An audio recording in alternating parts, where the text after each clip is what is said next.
Stalin uncle, what uncle? Is very wrong uncle.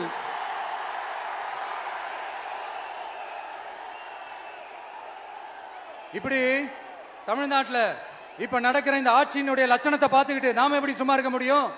ஒரு தவறு செய்தால் அதை தெரிந்து செய்தால் அவர் கபட நாடக மு.க. ஸ்டாலின் அங்கிளாகவே இருந்தாலும் அங்கிள் அங்கிள் உங்களுக்கு மனசாட்சின்னு ஒன்று இருந்துச்சுன்னா நாங்க கேட்கிற கேள்விகளுக்கு மட்டும் கொஞ்சம் பதில் சொல்லுங்க அங்கிள். நீங்க நடத்துற இந்த ஆட்சியில நேர்மை இருக்கா, நியாயம் இருக்கா, ஊழல் இல்லாம இருக்கா, சட்டம் ஒழுங்கு சரியா இருக்கா, பெண்களுக்கு பாதுகாப்பு இருக்கா, பொதுமக்களுக்கு பாதுகாப்பு இருக்கா, இயற்கை வளங்களுக்கு பாதுகாப்பு இருக்கா? சொல்லுங்க மை டியர் அங்கிள், சொல்லுங்க. டாஸ்மாக்ல மட்டுமே இது வரைக்கும் 1000 கோடிக்கு மேல ஊழல்னு சொல்றாங்க. அதுல மட்டுமா தப்பு நடக்குது? வேற எதுல தான் நடக்கல? உலகத்திலே மிஸ்டர் கிளீன் ரெக்கார்ட்ஸ் எல்லாம் உங்களுக்கும் உங்க கூட இருக்கிறவங்களுக்கும் மட்டும்தான் அங்கிள் கொடுக்கணும். இதை பார்த்து வாயே இல்லாத ஊரு கூட வயிறு வலிக்கு சிரிக்குது. பெண்களுக்கு 1000 ரூபாய் கொடுத்துட்டீங்கன்னா போதுமா அங்கிள்? அப்படியே அது மூடி மறைச்சிடலான்னு பாக்குறீங்களா? படிக்கிற இடத்துல, வேலைக்கு போற இடத்துல, வெளியில போற இடத்துலன்னு அவங்களுக்கு பாதுகாப்பே இல்லைன்னு ஒட்டுமொத்த பெண் பிள்ளைங்களும் பெண்களும் கதறாங்க. அந்த கதறல் சத்தம் ஏதாவது உங்க காதுல கேக்குதா அங்கிள்?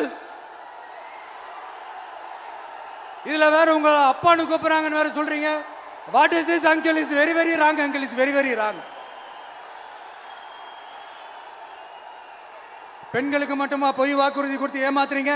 அரசு ஊழியர்கள், ஆசிரியர்களை ஏமாத்துறீங்க, விவசாயிகளை ஏமாத்துறீங்க, பரந்தூர்ல பாதிப்பே வராதுன்னு சொல்லி ஏமாத்துறீங்க, மீனவர்களை ஏமாத்துறீங்க, போதைப் பொருள் கலாச்சாரத்தை ஒழிக்காம ஏமாத்துறீங்க.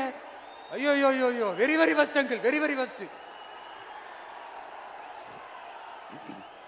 எப்படி கேட்டாலும் இவங்க கிட்ட இருந்து எந்த பதிலும் வரப்போறதில்லை. ஏன்னா இருந்தா தானே. இப்ப ஆட்சியில இருக்கிற நம்மளுடைய அங்கிள் பதில் சொல்றது இருக்கட்டும். மக்களை நீங்க சொல்லுங்க, நீங்க உண்மையை சொல்லுங்க. செய்வோம் செய்வோம் செய்வோம் செய்வோம்னு சொன்னாங்களே, சொன்னதெல்லாம் செஞ்சாங்களா? உங்களை தான் கேக்குறேன், சொன்னதெல்லாம் செஞ்சாங்களா? சத்தமா சத்தமா மை டியர் அங்கிள், கேக்குதா? மக்களோட சத்தம் கேக்குதா? இது வெறும் சாதாரணமான முழக்கம் தான். கூடிய சீக்கிரம் மக்களை போய் சந்திக்க போறேன், அவங்களோட மனசு விட்டு பேச போறேன். அதுக்கப்புறம் இந்த சாதாரணமான முழக்கம் இடி முழக்கமா மாறும். அத்தோட நிக்காது. அந்த இடி முழக்கம் தமிழ்நாட்டோட போர் முழக்கமா மாறும்.